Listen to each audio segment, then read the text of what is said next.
Bismillahir Rahmanir Rahim. I begin in the name of Allah, the most merciful and the most beneficent. Hello everyone, this is Sayed Malik. I'm going to be your accounting coach for the rest of the videos. Let us understand what is the subject accounting. Let's have a quick introduction of accounting. So what is it? Accounting is an art and science of recording all the business transactions in a systematic manner, posting them into ledger, balancing the accounts, preparation of trial balance, final account and balance sheet, classification, analysis and interpretation. तो ये एक accounting का definition था. अब what we will do, we will understand this definition word by word. Reading is a different thing and understanding is a different thing. So what we are going to cover is that what is the art of accounting, what is its science,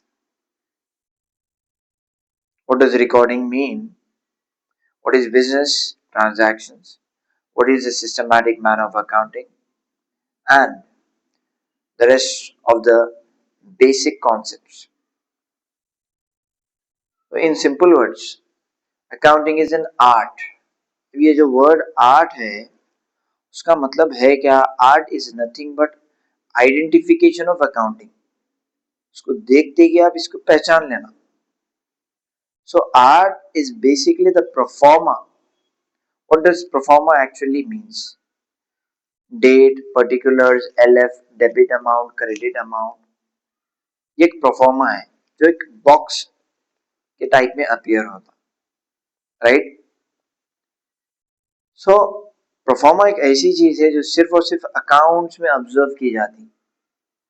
it is not observed in science background, MPC, BiPC, engineering and all. It is only observed in the subject account. क्या observe होता? Proforma, right? So this was art of accounting. Proforma क्या है? Accounting का identification है. Now let us move to the word science. What does science actually means? Science is nothing but the principles and procedures follow into accounting. There is one procedure of accounting, that is double entry system. ठीक है, इसका तौर तरीका है double entry system. इसको हम detail में आगे पढ़ेंगे. What does the recording means? As if you can see, recording is nothing but storing a particular data, value or an information. किसी डाटा को या वैल्यू को या इंफॉर्मेशन को अगर आप स्टोर कर लिए, दैट इज रिकॉर्डिंग. अब आप रिकॉर्ड कर रहे हैं किसको? बिजनेस के ट्रांजैक्शन को आप रिकॉर्ड कर रहे हैं, राइट? अब ये वर्ड जो बिजनेस है इसका असल मतलब क्या है हम देखेंगे. Business is nothing but buying and selling of goods and services with the only intention to earn profit. Buying, आप खरीद रहे हैं कोई चीज, and selling, बेच रहे हैं भी, with the only intention. Intention मतलब आपका इरादा है. क्या आपका इरादा? खरीदने और बेचने के पीछे to earn profit, प्रॉफिट कमाना आपका इरादा है. This is business. Business is nothing but buying and selling of goods and services with the only intention to earn profit. अब बिजनेस की डेफिनेशन में हम दो चीज देखें. पहली चीज है good and the second one is service. Late us understand what does good means. Good का असल मतलब है क्या? गुड्स बोलते किसको? ठीक है, the things which are purchased with the only intention to sell. हर वो चीज जो खरीदी जाती सिर्फ और सिर्फ बेचने के इरादे से. आई रिपीट, हर वो चीज जो खरीदी जाती सिर्फ और सिर्फ बेचने के इरादे से. ये हो गया गुड्स। फॉर एग्जाम्पल, मैं एक मोबाइल फोन खरीदा, आई एम यूजिंग इट, वो मेरे लिए गुड नहीं कंसीडर करे जाता। सिमिलरली, मैं कार खरीदा, बाइक खरीदा, if I am using it for my own, that is not considered as good जब तक मेरा इरादा उसको बेचने का नहीं रहा, right? If I am purchasing anything with the only intention to sell, बेचने का इरादा है, बेचने के इरादे से अगर मैं खरीदा तो that is considered as good, इसको हम गुड बोलेंगे, right? Now we have covered the definition of good. Now let us move to the word service. What does service actually mean? Service का मतलब है क्या? Service is nothing but payment in terms of time invested to perform your task. आप क्या कर रहे हैं? पे कर रहे हैं किसको? थर्ड पार्टी को। उन्हें क्या कर रहा है? उन्हें अपना वक्त लगा रहा है। He is investing his time.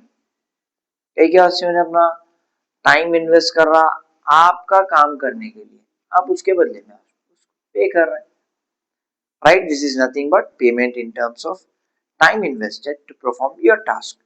For example, आपको एक डेस्टिनेशन पे जाना है. Let us consider you want to go to DMart. ठीक है, तो आप क्या करते हैं? कैब या तो ऑटो आप बुक करते. जाना किसको है? आपको, राइट? सर्विस कौन दे रहा? Third person. इसके बदले में इन रिटर्न आप उसको क्या दे रहे? पेमेंट दे रहे हैं.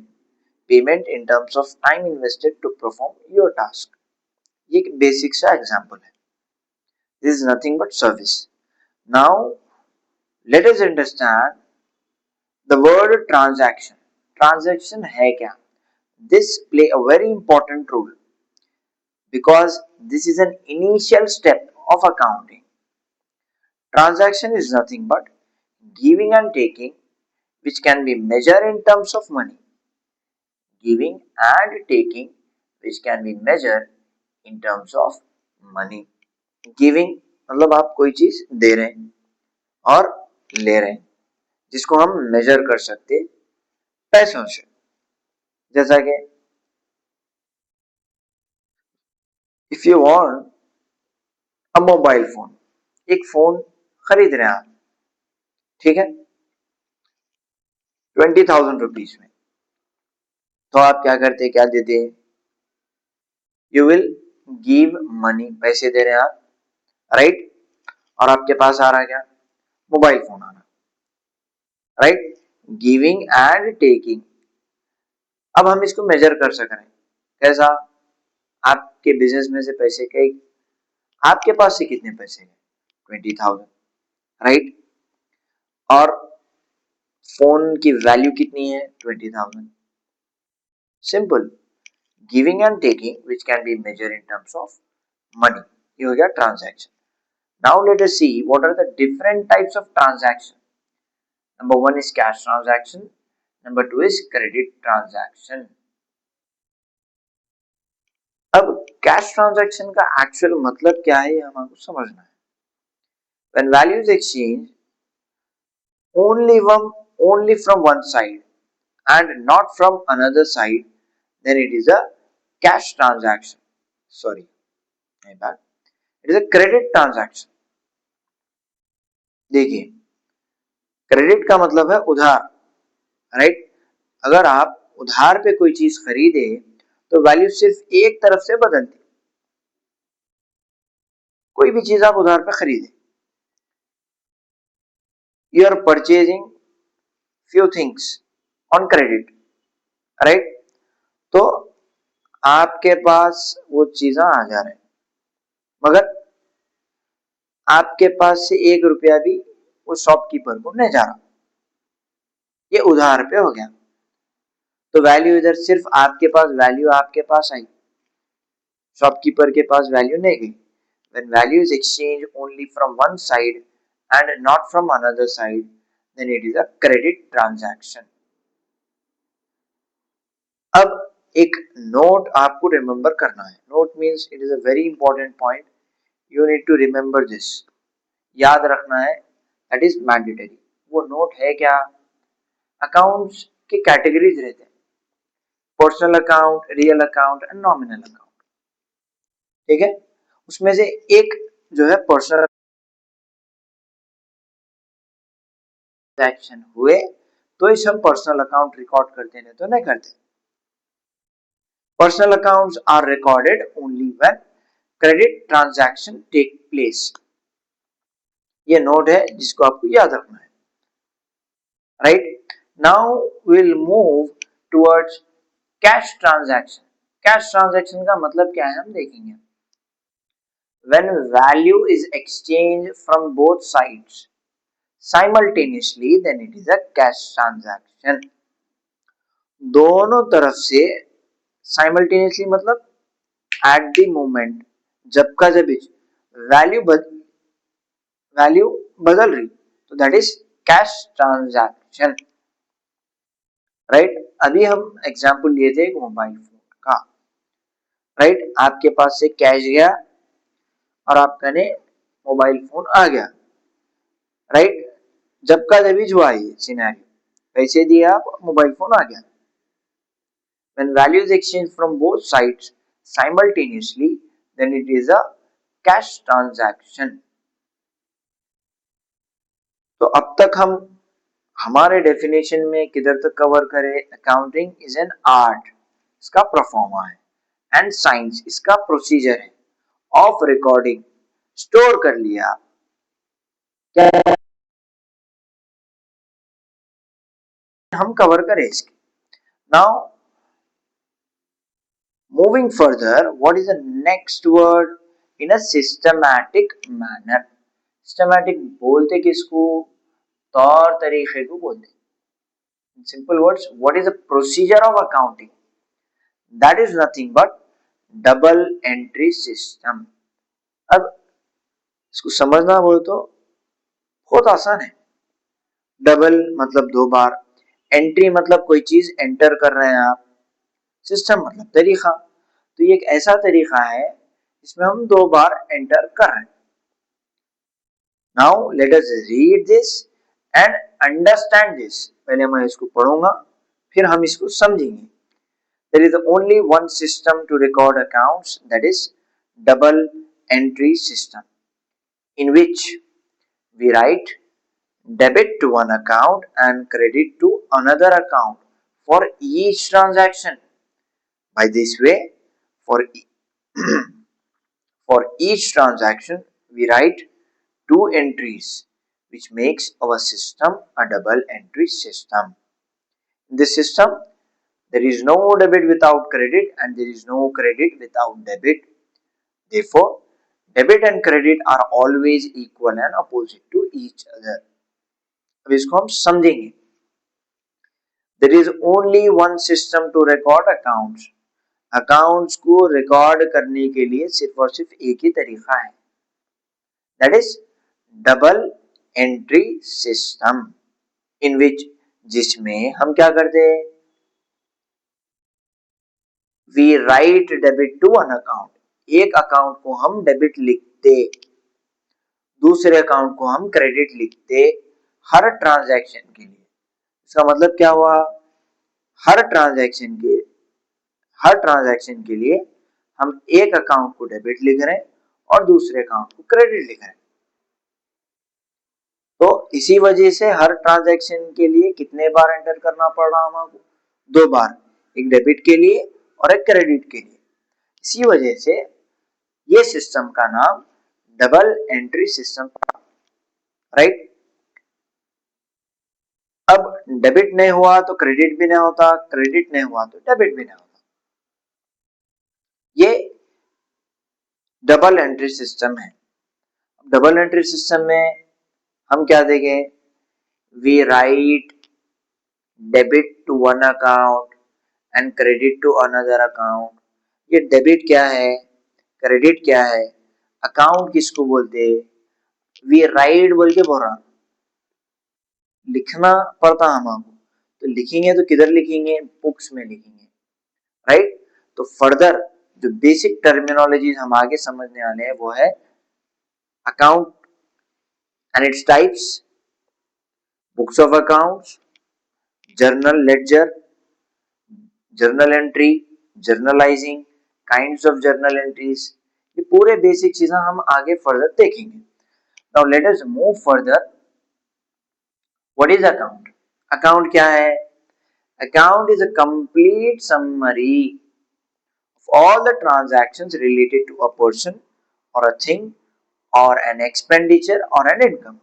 अब इसमें चार चीजें इन्वॉल्व है, पर्सन, थिंग मतलब पूरे नॉन लिविंग थिंग्स, एक्सपेंडिचर और इनकम, ये चारों से रिलेट हो सकती ट्रांजैक्शन, राइट। वो ट्रांजैक्शंस की कंप्लीट समरी को हम अकाउंट बोलेंगे। समरी क्या है? शॉर्ट एक्सप्लेनेशन को बोलते हैं। अब this is what complete summary, मतलब एक भी चीज नहीं छूटना, right. It is a complete summary. किसकी कंप्लीट समरी है? पूरे ट्रांजैक्शंस की। अब ये ट्रांजैक्शंस चार चीजों से रिलेट हो सकते हैं, पर्सन, थिंग, एक्सपेंडिचर और इनकम, राइट। ये चार चीजों को बेस बना के अकाउंट्स के टाइप्स हम क्लासिफाई करेंगे, right. There are three types of account, personal account, real account and nominal account. अब पर्सनल अकाउंट किसको बोलते हैं? Accounts which are written on the names of persons are personal account. हर वो account जो इंसान के नाम से लिखे जाता, पर्सन के नाम से लिखे जाता, उसको पर्सनल अकाउंट बोलते हैं। For example Amar account, Akbar account, Raju account, ठीक है। इंसान के नाम से अगर आप लिखे तो वो पर्सनल अकाउंट की कैटेगरी में आता। अब इसका एक रूल है, हर अकाउंट का एक रूल रहता है, debit the receiver, credit the giver. Receiver किसको बोलते हैं? उधार लेने वाले को रिसीवर बोलते हैं। किससे? हमारे से। Who are we are business, right. हमसे अगर कोई उधार ले रहा तो ही इज अ रिसीवर, हमको अगर कोई उधार दे रहा तो he is a giver, right. तो रिसीवर को डेबिट करना है, गिवर को क्रेडिट करना है। अब एक मोस्ट इंपॉर्टेंट नोट हमको इधर याद रखना है। नोट का मतलब क्या है? ये एक बहुत अहम और जरूरी चीज है, इसको हम समझेंगे। पर्सन बोलते किसको? पर्सन के दो कैटेगरीज रहते हैं, एक ह्यूमन बीइंग और एक आर्टिफिशियल पर्सन। अब आर्टिफिशियल पर्सन किसको बोलेंगे? Any entity that is created by the law. For example bank हो गया, सोसाइटी हो गई, राइट, मल्टीनेशनल कंपनी हो गई, कॉरपोरेशन हो गया, इंस्टीट्यूशन हो गया। These are few of the examples of artificial person. In simple words, any entity which is created by law. तो इसके नाम से भी अगर अकाउंट लिखे आप तो वो पर्सनल अकाउंट की कैटेगरी में गिरता। These are persons. Now we will move towards the real account. What does real account mean? Real का मतलब हम समझेंगे पहले। Real मतलब असली में है, रियल है, असली है, इसको आप देख भी सक रहे हैं और छी भी सक रहे हैं, राइट। तो पूरे नॉन लिविंग थिंग्स इसको आप देख सकते हैं और छू सकते हैं, पूरे रियल है, right. All things are real.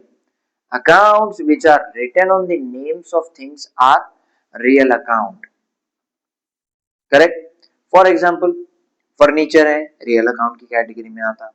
Machinery है, रियल अकाउंट की कैटेगरी में आता। कैश रियल अकाउंट की कैटेगरी में आता, right. Now we will move towards the nominal account. What does nominal account mean? अब जैसा कि मैं अकाउंट में समझाया था, चार चीजों को बेस बना के हम कैटेगराइज करें बोला, person, thing, expenditure, income. Person personal account की कैटेगरी में आ गया, थिंग रियल अकाउंट की कैटेगरी में आ गया, अब बच गए एक्सपेंडिचर और इनकम, ये दोनों नॉमिनल अकाउंट की कैटेगरी में आते हैं। Now let us see that accounts which are written on the names of expenses and losses and incomes and gains are nominal account. ठीक है, हर वो अकाउंट जो एक्सपेंसेस के नाम से लिखे जाता या फिर लॉस के नाम से या फिर इनकम के नाम से या फिर गेन के नाम से। फॉर एग्जाम्पल रेंट पेड, ये आपका एक्सपेंडिचर हो गया, रेंट अकाउंट, रेंट रिसीव्ड, ये आपके लिए इनकम हो गई, rent account, right, commission paid, commission received, interest paid, interest received, these all are what expenses and income। तो इन लोगों के नाम से अगर आप अकाउंट लिखे तो वो नॉमिनल अकाउंट की कैटेगरी में जाता है। अभी नॉमिनल अकाउंट में दो नए वर्ड्स जो हम आपको दिखे, वो क्या है, लॉसेस एंड गेन्स। इसका मतलब है क्या, ये दोनों का मतलब एक ही, इन सिंपल वर्ड दोनों का डेफिनेशन एक ही है। क्या है वो, number one, sorry, loss oblique gain, neither expected nor calculated, ना आप इसको एक्सपेक्ट कर सकते ना आप इसका अंदाजा लगा सकते, आइदर लॉस और गेन, राइट। एक मैं एग्जांपल ले लेता हूं, सिंपल,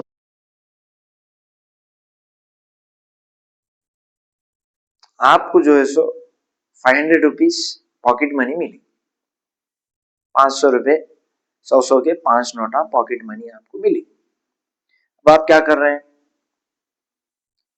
मंदी खाने चले गए दोस्तों के साथ, राइट। अब आप उधर गए, खा लिए मंदी, ऐसा जेब में हाथ डालते कि पैसे गायब, पैसे नहीं है, कहां गए पैसे, गुम गए, नुकसान कर लिया।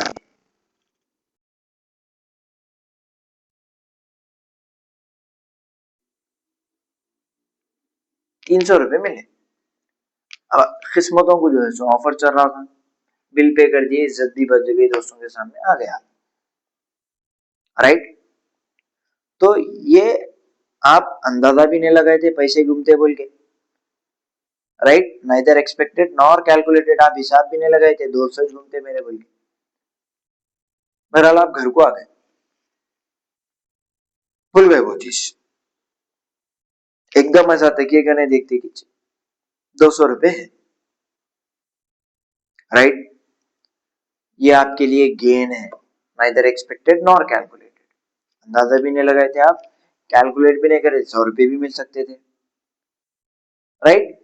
ऐसी बहुत सारे एग्जाम्पल्स हैं, जैसा कि लकी ड्रॉ में विनर आ गया, आप गेन हुआ, आपको 500 की चीज आप 2000 में बेच डाले तब गेन हुआ, राइट। सेम अगर 500 की चीज अगर 100 में बेचे तो नुकसान होता आपको, लॉस। तो जितने भी लॉसेस है, जितने भी गेन्स है, उन लोगों के नाम से अगर आप अकाउंट लिखे तो वो नॉमिनल अकाउंट की कैटेगरी में आता। अब इसका भी एक रूल है, debit all expenses and losses, credit all incomes and gains. ठीक है, एक रूल अपन छोड़ दिया वैसा दिख रहा, कौन सा है वो, रियल अकाउंट का रूल, उसको एक बार डिस्कस कर लेंगे। Debit what comes in, credit what goes out, मतलब बिजनेस में जो भी आ रहा है उसको डेबिट करो, बिजनेस में से जो भी जा रहा है उसको क्रेडिट कर देना, सिंपल एंड इजी। हर वो चीज जो बिजनेस में आती उसको डेबिट करना है, हर वो चीज चीज रियल, राइट, हर वो चीज जो बिजनेस में से जाती है उसको क्रेडिट करना है। Debit what comes in, credit what goes out. Similarly nominal account का भी एक रूल है, right, debit all expenses and losses, credit all incomes and gains। Now moving further, अब डबल एंट्री सिस्टम में हम देखे थे, in this system we write debit to one account, एक अकाउंट को डेबिट लिखते, डेबिट क्रेडिट समझ में आया आपको, अकाउंट किसको बोलते वो भी समझ में आ गया, लिखते किधर लिखेंगे? बुक्स में लिखते हैं इसके। कितने बुक्स है? 2। Number 1 is journal, number 2 is ledger. Now let us understand what is journal and ledger. Journal किसको बोलते हैं? पहली बार आप कोई भी चीज रिकॉर्ड करें तो आपको किधर रिकॉर्ड करना पड़ता है? जर्नल में। इसीलिए जर्नल को the book of first entry बोलते हैं। It is a book of first entry wherein, जिसमें all the journal entries are recorded in chronological order. अब इसमें दो नए वर्ड दिखे हम आपको। जर्नल एंट्री किसको बोलते हैं हम आगे समझेंगे, राइट। क्रोनोलॉजिकल मतलब कैलेंडर वाइज, मतलब आज का ट्रांजैक्शन आज ही रिकॉर्ड करना, कल नहीं कर सकते, right. It is chronological order, जो ट्रांजैक्शन जब हो रहा तभी रिकॉर्ड कर देना है, कैलेंडर वाइज। आगे पीछे करके आप रिकॉर्ड नहीं कर सकते। तो journal is a book of first entry wherein all the journal entries are recorded in chronological order. Now we'll see ledger. Ledger क्या है? It is a book of final entry. Final मतलब बस खत्म, last, इसके बाद और कहीं record कर ही नहीं सकते आप। It is a book of final entry. Brackets में क्या दिख रहा है हमको? It is a home of all accounts. Personal account रहने दो, रियल अकाउंट रहने दो, नॉमिनल अकाउंट रहने दो, हर अकाउंट इंडिविजुअली लेडजर में अपीयर होता, राइट। तो इसको it is a home of all account. Moving further, अब आप जर्नल में लिखे तो क्या बोलते हैं इसको? Passing the entry. अब आप लेडजर खोल के लिख रहे हैं, उसको क्या बोलते हैं? Posting the entry. ये दो चीजें हमारे समझना है, राइट। जर्नल में लिखे तो पासिंग द एंट्री बोलते हैं, और लेडजर में लिखे तो पोस्टिंग द एंट्री बोलते हैं। Writing in journal is known as passing the entry, whereas writing in ledger is known as posting the entry. अब हम एक वर्ड देखे थे, जर्नल एंट्री किसको बोलते हैं? अगर कोई भी आपसे ये सवाल करे व्हाट इज जर्नल एंट्री, तो आप उसको सामने से समझाना। To understand what is journal entry, first we need to know what is journalizing. Journalizing is nothing but deciding. सोच रहे हैं आप, डिसाइड कर रहे हैं। नो मूवमेंट नो एक्शन, सिर्फ सोच रहे हैं आप। क्या सोच रहे हैं आप? कौन से अकाउंट को डेबिट करना और कौन से अकाउंट को क्रेडिट करना, right. Deciding which account is to be debited and which account is to be credited. एक ट्रांजैक्शन के लिए कौन से अकाउंट को डेबिट करना, कौन से अकाउंट को क्रेडिट करना, ये आप सोच रहे हैं, दैट इज जर्नलाइजिंग, ठीक है। जो भी आप सोचे अगर वो लिख डाले किस पे भी, पेपर, एनीथिंग, राइट। जो भी आप सोचे अगर उसको आप लिख दिए तो वो हो जाती journal entry. Whatever is decided, if it is written on paper, then it is a journal entry. अब जर्नल एंट्री के तीन कैटेगरीज हैं। Number 1 simple journal entry, number 2 compound journal entry, number 3 complex journal entry. Simple journal entry में एक debit एक credit, ये दो ही चीजें दिखते हैं। कंपाउंड जर्नल एंट्री में दो डेबिट एक क्रेडिट, या फिर एक डेबिट दो क्रेडिट, ये कंपाउंड एंट्री में ऑब्जर्व होते हैं। कॉम्प्लेक्स जर्नल एंट्री किसको बोलते हैं? Many debits many credits. ये जब हम प्रॉब्लम सॉल्व करेंगे इसके पूरे एग्जांपल्स में समझाता हूं आप लोग। अब हम आगे बढ़ेंगे विथ ओनर अकाउंट। अब ओनर अकाउंट है क्या भाई? बिजनेस शुरू करना बोले तो क्या होना? पैसे होना, बिजनेस शुरू करना, राइट। वो कौन ले लेके आता? ओनर बिजनेस में पैसे इंट्रोड्यूस करता, If anyone is starting or commencing the business, that means he is investing into the business. अब इसका डेफिनेशन अब समझेंगे. ओनर अकाउंट, ओनर अकाउंट को रिकॉर्ड करना क्या, ओनर अकाउंट हरगिज रिकॉर्ड नहीं करते आप. कई अंडर काम कर रहे हैं तो ओनर को नाम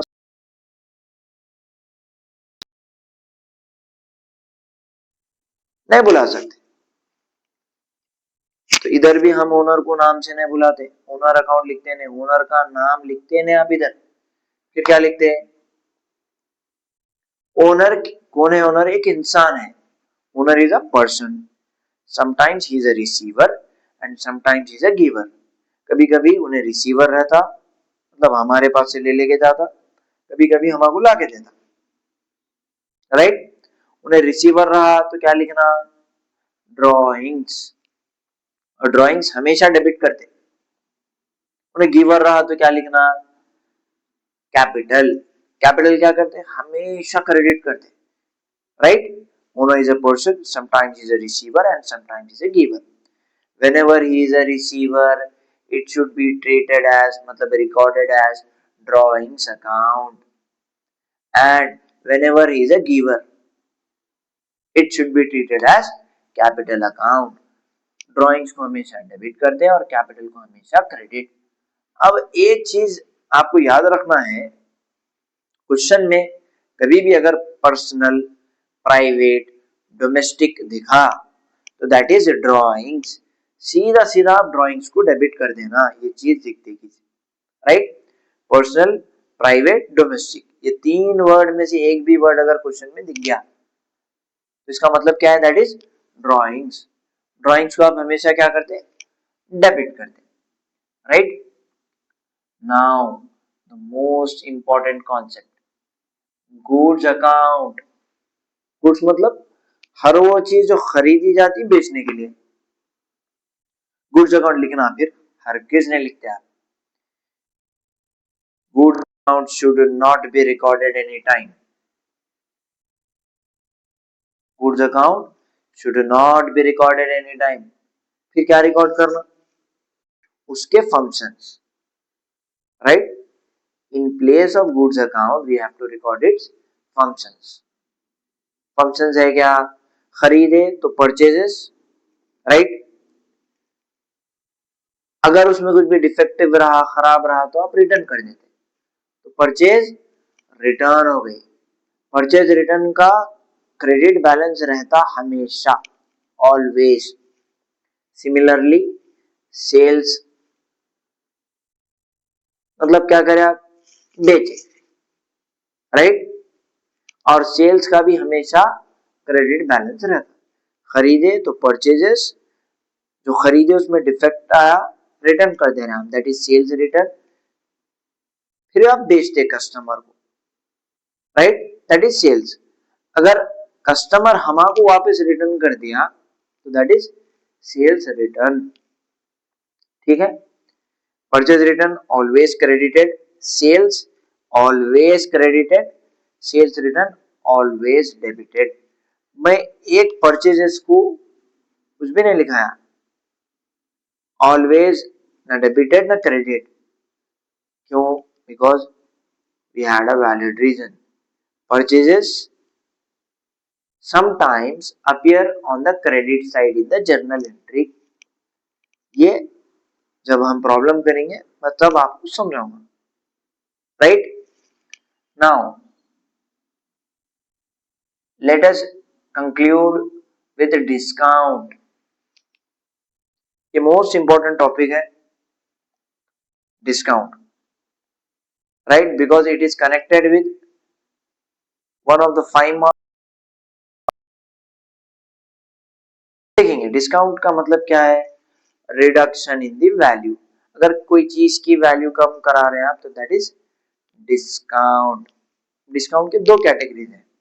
number 1 trade discount, number 2 cash discount. अब trade discount is simple and very easy. Trade मतलब गुड्स खरीदते हैं और बेचते वक्त आप चुकाते. राइट. बार्गेनिंग कर रहे हैं, आप चुका रहे हैं, उसको ट्रेड डिस्काउंट बोलते हैं। ट्रेड डिस्काउंट को हरगिज रिकॉर्ड नहीं करना है। तो क्या करते हैं, ट्रेड डिस्काउंट को एक्चुअल वैल्यू में से माइनस कर देना, राइट। फॉर एग्जाम्पल, एक सेल्समैन आपको कोई चीज 1000 रुपए में ऑफर करा, तो आप क्या बोलते हैं उसको, 500 600, बहरहाल बार्गेनिंग होती, ओवरऑल 600 में वो चीज बिक जाती। तो 1000 की बिल दी हुई तो देता उन्हें नहीं, कितने की बिल मिलती है आपको, 600 रुपए की, राइट। तो what is trade discount? Trade discount is nothing but bargaining. Therefore, it should not be recorded any time. Only the actual value which we received after deducting trade discount, trade discount को minus करने के बाद जो value बच रही है हम उसको रिकॉर्ड करते हैं। तो हमारे एग्जाम्पल में 1000 रुपए ऑफर हुए थे सेल्समैन के पास से, राइट। 400 ट्रेड डिस्काउंट हुआ, बच गए कितने, 600। ये एक्चुअल वैल्यू है, एक्चुअल वैल्यू को हम कंसीडर करते हैं। This is trade discount. Now let us understand cash discount. Cash discount बोलते हैं किसको, ये हम समझेंगे, right. The discount that take place at the time of receiving cash on account, right. The discount that take place at the time of receiving cash on account or at the time of paying cash on account, उसको cash discount बोलेंगे। जैसा कि अब आपको एक account है mister Raju, उसके पास से जो है सो 1000 रुपए आना है, आ रहे नहीं, तो आप क्या करते हैं, उसको लालच देते, 1000 रुपए आना है ना, ठीक है, 5% हम कम कर देंगे आपको, दैट मीन्स 50 रुपीज माइनस, तो उन्हें देता कितना, 950। 1000 की बजाय 50 रुपए उसको बच जा रहे हैं, राइट। तो the discount that take place at the time of receiving cash on account और पेइंग कैश ऑन अकाउंट, ये कैश डिस्काउंट है, राइट। कैश डिस्काउंट हो गया, और ये रियल डिस्काउंट है, इसको हमेशा रिकॉर्ड करते हैं आप। कैसा रिकॉर्ड करेंगे, अभी मैं एग्जांपल क्या क्या दिया था, 1000 रुपीज राजू का अकाउंट था, उसके पास से पैसे आए कितने, 950, ठीक है। और डिस्काउंट अलाउ हम कितना करें, 50 rupees, right. We have to record this.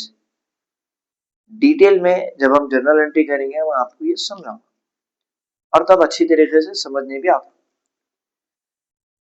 Last one is depreciation. ये है क्या, reduction in the value of asset, this is depreciation. Asset मतलब the things on which we claim our ownership, हम हमारा हक जता रहे हैं, ये चीज मेरी है, राइट। जो चीज बिजनेस की रहेंगी वो बिजनेस के लिए एसेट है। अगर वो एसेट्स की वैल्यू अगर कम हो रही, that is depreciation. Alhamdulillah, we have completed with the entire introduction part in this video. From the next video, we are going to cover each and every problem of journal entry, ledger posting, subsidiary books, opening entries, cash book, trial balance, final account with adjustment. तो हर वो topic जो final examination के लिए important है, Telangana board of intermediate की text book से each and every problem मैं solve करूंगा, एक वीडियो पोस्ट कर डालूंगा, राइट। इंशाल्लाह we will meet in the next video.